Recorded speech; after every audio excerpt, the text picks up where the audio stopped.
feng shui, ça fait partie donc de la médecine chinoise, tout simplement. Et donc c'est lié à l'habitat. Vraiment le but en fait, c'est de mettre les gens dans des positions optimales de bien-être. Heu, voilà pour les grandes lignes.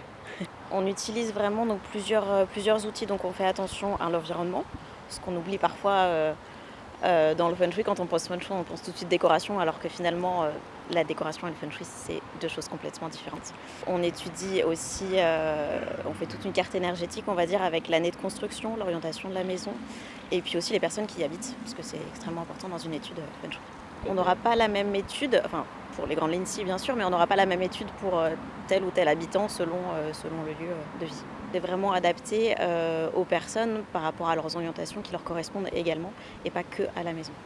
Ce qu'on appelle le chiffre quoi, c'est tout un calcul par rapport à l'année de naissance. Donc un chiffre qu'on calcule avec des éléments qui nous correspondent, des couleurs qui nous correspondent et des orientations qui sont plus ou moins bénéfiques selon, les personnes. Alors en fait, le feng shui donc c'est quelque chose qui est vieux de plusieurs milliers d'années, parce que ça a au moins 4000 ans, même s'il y a peu d'écrits à cette époque, en Chine, parce que c'est quelque chose qui vient de Chine.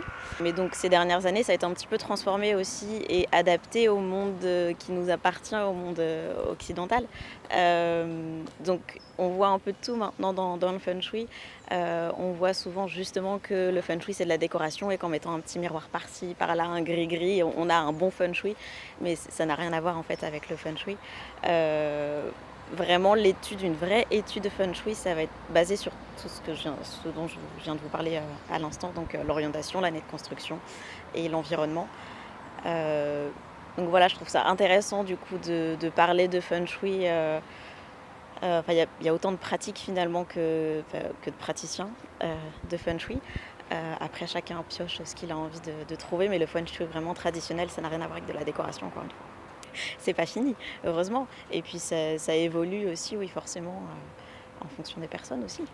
Alors, en fait, moi, j'ai fait le choix, de créer une sorte de méthode, finalement, qui s'adapte un peu plus au monde occidental, parce que le feng shui, ça peut être très, très complexe. Donc moi, j'ai choisi de créer psychologie de l'habitat parce que je voulais ramener plusieurs outils, donc un peu de géobiologie, de symbolique des couleurs et puis je voulais vraiment ramener la personne, finalement, dans son habitat. Je travaille vraiment sur la personne et pas que sur la maison et puis après, je suis aussi passionnée de décoration, donc j'ai inclus ça dans ma méthode de travail.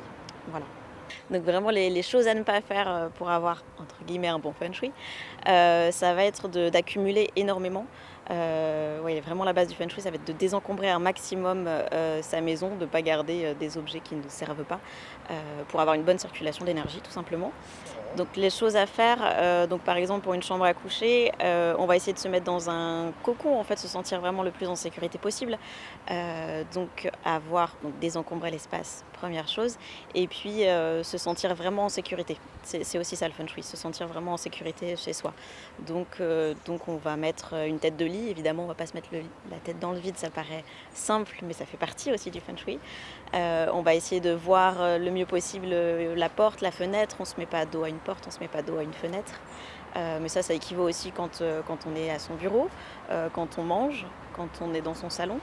Voilà, le but c'est vraiment de se sentir en sécurité le plus possible.